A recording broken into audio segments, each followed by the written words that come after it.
அஸ்ஸலாமு அலைக்கும் வரஹ்மத்துல்லாஹி வபரகாத்துஹு. நமது யூடியூப் சேனலில் ரமலான் மாதத்திற்கான பரிசு போட்டி நடைபெற்றிருக்கு. இன்று 5வது நாள்.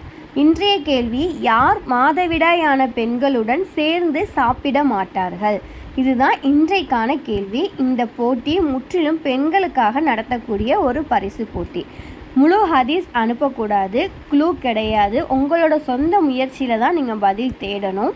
பதில் அனுப்பும் பொழுது முழு ஹதீஸ் அனுப்புனீங்கன்னா கண்டிப்பாக உங்களுக்கு திருத்தப்பட மாட்டாது. ஆதாரம் நீங்கள் குறிப்பிடலை அப்படின்னா உங்களுக்கு மதிப்பெண் குறைக்கப்படும். 30 நாட்கள் 30 கேள்விகள் முடிந்த பின்னாடி தான் பதில் நீங்கள் எனக்கு அனுப்பணும். டைப்பிங்கில் தான் அனுப்பணும், எழுதி அனுப்பக்கூடாது, அப்படியே ஸ்க்ரீன்ஷாட் அனுப்பக்கூடாது. நீங்கள் எந்த நம்பருக்கு பதில் அனுப்பணும் அப்படிங்கிறத நான் 30வது நாள் முடிவில் தான் நான் உங்களுக்கு சொல்லுவேன். அதனால் நீங்கள் உங்களுக்கு பதில் கண்டுபிடிக்கிறதுக்கு 30 நாள் டைம் இருக்குது. தினமும் போடுற கொஸ்டினை நீங்கள் பார்த்து ஆன்சர் கண்டுபிடிங்க.